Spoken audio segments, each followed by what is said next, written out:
ಇತ್ತೀಚೆಗೆ ನನ್ನ ಕಳೆದ ಎಲೆಕ್ಷನ್ನಲ್ಲಿ ಕಳೆದ ಎಲೆಕ್ಷನ್ನಲ್ಲಿ ಆರ್ಥಿಕವಾಗಿಯೂ ಸಹಾಯ ಮಾಡಿದ್ರು. ಕಿಚ್ಚ ಮಾತಾಡ್ತಾರೆ ಇರಪ್ಪ.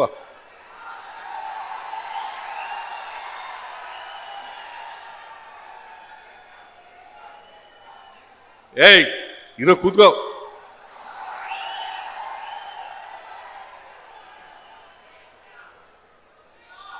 ಆದ್ರಿಂದ ಅವ್ರಿಗೆ ಒಳ್ಳೇದಾಗ್ಲಿ, ಶುಭ ಆಗಲಿ, 100 ವರ್ಷಗಳಿಗಿಂತ ಹೆಚ್ಚು ಬದುಕಲಿ, ಅವ್ರ ಕುಟುಂಬ ವರ್ಗದವ್ರಿಗೆ ಒಳ್ಳೇದಾಗಲಿ ಅಂತೇಳಿ ಹಾರೈಸಿ 80 ವರ್ಷ ತುಂಬಿದೆ. ಬಹುಶಃ ಆಗಸ್ಟ್ 16ನೇ ತಾರೀಕು ನಿನ್ನ ಡೇಟ್ ಆಫ್ ಬರ್ತ್ ಅಲ್ಲ, ಆಗಸ್ಟ್ 16. ಅವ್ರ ಮಕ್ಕಳು ನಮ್ಮನ್ನೆಲ್ಲ ಕರೆಯಿಸ್ಬೇಕು ಅಂತೇಳಿ ತಂದೆ ಸ್ವಾಮಿ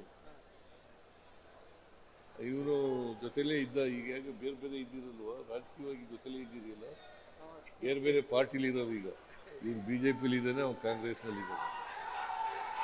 ಬಟ್ ಆದ್ರೂ ಇಬ್ರು ಲವಾಕುಶರಂತೆ ಇರ್ತಕ್ಕಂಥವ್ರು, ಅಣ್ಣ ತಮ್ಮದಿರು.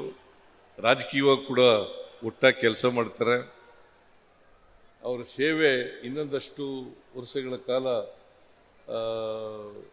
ಸಮಾಜಕ್ಕೆ ದೊರಕಲಿ ಅಂತಕ್ಕಂಥ ಮಾತುಗಳನ್ನು ಹೇಳಿ, ಮತ್ತೊಮ್ಮೆ ಅವರಿಗೆ ಭಗವಂತ ಒಳ್ಳೇದು ಮಾಡಲಿ ಅಂತಕ್ಕಂಥ ಮಾತುಗಳನ್ನು ಹೇಳ್ತಾ, ನಾನು ಹೆಚ್ಚು ಮಾತನಾಡ್ಲಿಕ್ಕೆ ಹೋಗಲ್ಲ ಅಂತ ಆಗಲೇ ಹೇಳಿದ್ದೆ.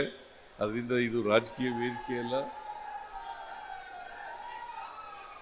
ನಿಮ್ಮೆಲ್ಲರಿಗೂ ನಮಸ್ಕಾರಗಳನ್ನು ಹೇಳಿ, ನೀವೆಲ್ಲ ಶುಭ ಕೋರಿ, ಅವರಿಗೆ 100 ವರ್ಷ ಬಾಳಿ ಅಂತೇಳಿ ಶುಭ ಕೋರಿ, ಅದರಿಂದ ನನಗೆ ಬರಲೇಬೇಕು ಅಂತೇಳಿ ಒತ್ತಾಯ ಮಾಡಿದ್ರು. ಹಾಗಾಗಿ ನಾನು ಈ ಕಾರ್ಯಕ್ರಮದಲ್ಲಿ ಭಾಗವಹಿಸಿದ್ದೇನೆ, ಅವರಿಗೆ ಶುಭ ಕೋರಿದ್ದೇನೆ. ಅವರಿಗೆ ನಿಮ್ಮೆಲ್ಲರ ಶುಭ ಆರೈಕೆ ಇರಲಿ ಅಂತಕ್ಕಂಥ ಮಾತುಗಳನ್ನು ಹೇಳಿ ನಿಮ್ಮೆಲ್ಲ ನಮಸ್ಕಾರ ಮಾಡಿ ನನ್ನ ಮಾತುಗಳನ್ನು ಮುಗಿಸ್ತೇನೆ. ಜೈ ಹಿಂದ್, ಜೈ ಕರ್ನಾಟಕ.